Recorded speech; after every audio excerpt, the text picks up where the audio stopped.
some of the doctors and I say, do you have any families or children that, you know, would be willing to talk with us and speak at our conference? Dr. Maris immediately had suggested Garrett. And so we talked to the family, and they were jumping all over the opportunity. And so we have a long-term neuroblastoma survivor from New Jersey, Garrett Catalano.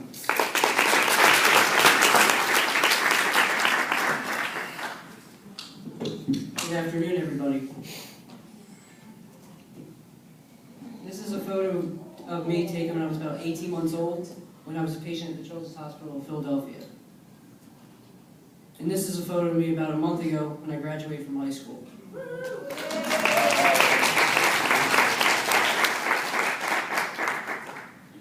I want to thank Pat for inviting me here to tell you the story of how I got from the first picture to the second one. I'm honored to be here with you today. While the doctors were here to tell you about all the advances in neuroblastoma research, I'm here to talk to you about hope. Because what each of the survivors here this weekend are here to show you is living, breathing hope.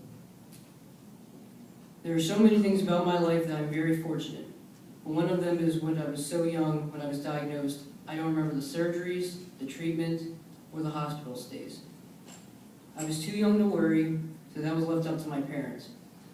So the only way I can tell you about my own treatments is to recount the story that I've heard many times from my parents and doctors.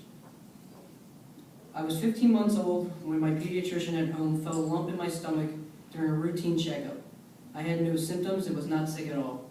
My doctor didn't tell my parents what he had suspected, but he was pretty sure, having diagnosed 3 cases of neuroblastoma before. What he did was schedule an ultrasound for me at Cooper Hospital in Camden, New Jersey. He did so because my father knew Dr. Mickey Donaldson, who was the chief oncologist there, and I'm sure he feared the worst. On December 11, 1995, my parents took me to Cooper Hospital with the idea that they would do the test and then go on some Christmas shopping. What they got was a much different day. The ultrasound showed the mass the size of a grapefruit in my abdomen, and Dr. Donaldson told my parents that it was almost certainly a neuroblastoma. Like many of you were, my parents were in absolute shock as the doctors talked about cancer, chemotherapy, and scheduled me for surgery the next day. Since the tumor was too large to remove, they told my parents that they would start me on a protocol that includes 6 rounds of chemotherapy and then a possible bone marrow transplant. My treatment plan included Cyoxin, cisplatin, vincristine, and VP16. Why it worked? I don't know. I'm just happy it did. After 1 round of chemotherapy, my parents had to make the first of their 2 decisions about my treatment. In 1995, there wasn't an easy way to find information, and there certainly wasn't a website like Pat's to give such details. But somehow my uncle was able to get some research, and he gave my dad 2 piles of data. The first, he said, my dad could share with my mom. That was the watered down information. The second, he said, was for my dad only, and that it contained the cold, hard facts. But the most important thing about the information was the one name that was on almost every single study, Dr. Audrey Evans. Dr. Evans has been called the mother of neuroblastoma, and she happened to be across the river at the Children's Hospital of Philadelphia. My parents wanted me to move to CHOP because at the time, Cooper had only seen 4 cases of neuroblastoma that year. But when I moved to CHOP, I was one of 11 cases at the hospital at that time. Even though that she was semi-retired and not taking new patients, she spoke to my father and she agreed to take me on. She did decide to keep me on the protocol that I had started at Cooper, even though it wasn't what they were used to using at CHOP, because she said it had just as much of a chance to work as any of the other treatments. Dr. Evans was also brutally honest. She told my parents that there were not many factors in my favor. I was classified stage 4 with NMIC amplification. She said the only favorable thing was my age. But other than that, all things were against me. When my parents asked what my chances of survival were, she said 100%. It was either 100% that I would live or 100% that I would not.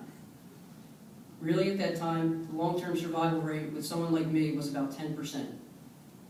Several months later, I had completed 4 of the 6 rounds of chemo, and the tumor had shrunk to the size of a golf ball. They decided it was time to operate and remove the remaining tumor. I was then given my 5th treatment, and now my parents had to make their second big decision, and that was whether or not to have the bone marrow transplant. My parents were told of the dangers, but they and Dr. Evans felt like it was the best chance for long-term survival. After 3 days of total body irradiation, I was given my bone marrow back on May 1st, the day I considered my special day. The doctor said that I should have been in the hospital for 3 or 4 months, and at times it could be ugly. But I was just discharged in just 16 days, eclipsing the then CHOP record of 27 days.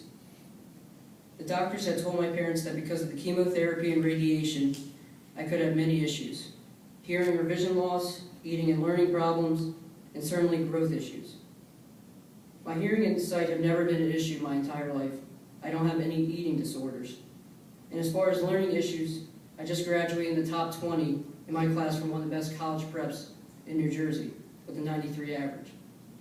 I was accepted to more than 10 colleges to which I applied, and I'm proud to say that I will be attending the Hobbs School of Business at St. Joseph's University in Philadelphia in the fall on a partial academic scholarship.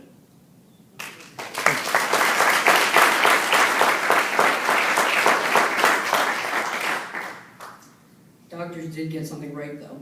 As you can see, I'm not the tallest guy in the room, and there really shouldn't be much of a complaint. My family is a basketball family. My father has been an assistant at my former high school for 20 years, and we all love the game. For the last 13 years, my family has run a high school basketball tournament with all the proceeds going to Shoot Down Cancer Foundation. With that foundation, we have donated almost $300,000 to CHOP in their survivorship program, which I am proudly say I'm a part of. It was my dream to one day play for my high school. I had grown up on the court, followed my dad to practice, watched nearly all the games for years, sat on the bench with him, and was the ball boy for the team. I played on many teams growing up and did make the freshman team for my high school. I stayed with the program and served as a team manager for the last 3 years. It was just enough to stay involved with sports. I was also on the varsity golf team for all 4 years of high school. I've had some bumps along the way, had a couple of scares. Early in the year, I had my thyroid removed as it was cancerous. But even with that, I know how incredibly lucky I am. I never asked why I got cancer, just like why I never asked why I survived. I don't ask the questions because I will never get the answers. I was at a golf tournament with my dad a few years ago, and it was for the Make-A-Wish Foundation. There was a family there that was the beneficiary of a trip from Make-A-Wish, and the father got up and told their story at dinner. We could tell the little boy was a cancer patient, but the father explained that he had neuroblastoma. My father and I just looked at each other, and when the dinner was over, we made our way over to the family. My dad introduced me and told him my story. The parents' eyes lit up. They had never met a neuroblastoma survivor, especially one at the time was 12 years in remission. The parents told my dad that even they appreciated the trip to Disney World that Make-A-Wish gave them, meeting me was a better gift. To them I offered hope, and hopefully that is what my story can offer to you as well. As terrible as this disease is, there are those of us that survive and grow up to be like other normal kids. We play sports, we go to beaches and amusement parks, we hang out with friends, we go to dances and proms and fulfill many of our dreams, even ones we didn't think we could. Earlier I mentioned my dream to play basketball for my high school varsity team. Well, our school has a tradition that the last home game of the year, even the managers dress for the game. When I got my chance, I didn't miss.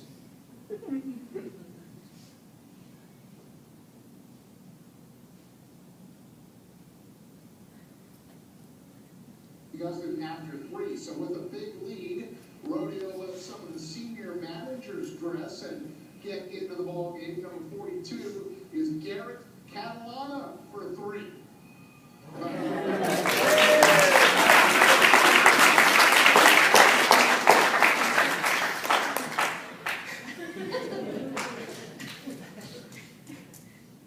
I might not be able to play basketball that much anymore, but I always had the jump shot.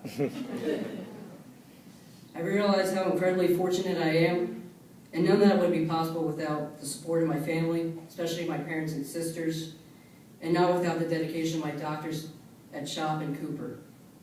Thank you for having me at your conference and letting me share my story. I hope all of you have a great story to tell as well someday.